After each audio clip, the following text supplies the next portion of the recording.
Nandamuri Balakrishna, director Boyapati Srinu కాంబోలో రూపొందిన అఖండ 2 తాండవం cinema విడుదల చివరి నిమిషంలో వాయిదా పడింది.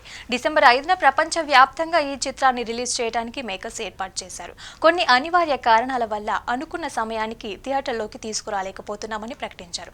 అయితే మళ్లీ ఎప్పుడు రిలీజ్ చేస్తారనేది మాత్రం ప్రకటించలేదు. దీంతో బాలయ్య సినిమా విడుదల మీద సందిగ్ధత ఏర్పడింది. ఈ నేపథ్యంలో చిత్ర నిర్మాతలు కీలక ప్రకటన చేశారు. అఖండ 2 సినిమాని విడుదల చేయడానికి తమ వంతు ప్రయత్నం చేశామని, కానీ అవిశ్రాంతంగా కృషి చేసినా కూడా అప్పుడప్పుడు ఇలాంటి ఊహించని పరిస్థితులు ఎదురవుతాయని 14 రీల్స్ ప్లస్ నిర్మాణ సంస్థ తెలిపింది. ఈ చిత్రాన్ని బిగ్ స్క్రీన్ మీద చూడాలనే ఎంతో ఆసక్తిగా ఎదురుచూసిన అభిమానులకు మూవీ లవర్స్ కి క్షమాపణలు చెప్పింది. ఇలాంటి కఠిన సమయాలలో హీరో బాలకృష్ణ, డైరెక్టర్ బోయపాటి శ్రీను తనకి తోడుగా నిలిచారని కూడా పేర్కొంది. ఇక అఖండ 2 తాండవం చిత్రం ఎప్పుడొచ్చినా కూడా విజయం సాధిస్తుందని, త్వరలోనే కొత్త విడుదల తేదీని ప్రకటిస్తామని ఎక్స్ లో పోస్ట్ పెట్టింది. ఇక అఖండ 2 సినిమాని బిగ్ స్క్రీన్ పైకి తీసుకురావడానికి మేము మా వంతు అత్యుత్తమ ప్రయత్నం చేశాము. అలు పెరగని కృషి చేసినా కూడా కొన్నిసార్లు మనం ఊహించని సంఘటనలు జరుగుతాయి.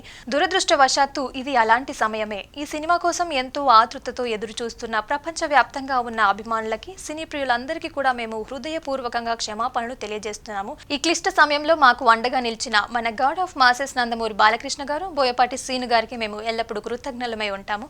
అఖండ 2 ఎప్పుడు వచ్చినా కూడా విజయాన్ని సాధిస్తుంది. కొత్త విడుదల తేదీని త్వరలోనే మేము ముందుకు వస్తామని 14 రీల్స్ ప్లస్ సంస్థ తమ ప్రకటనలో పేర్కొంది.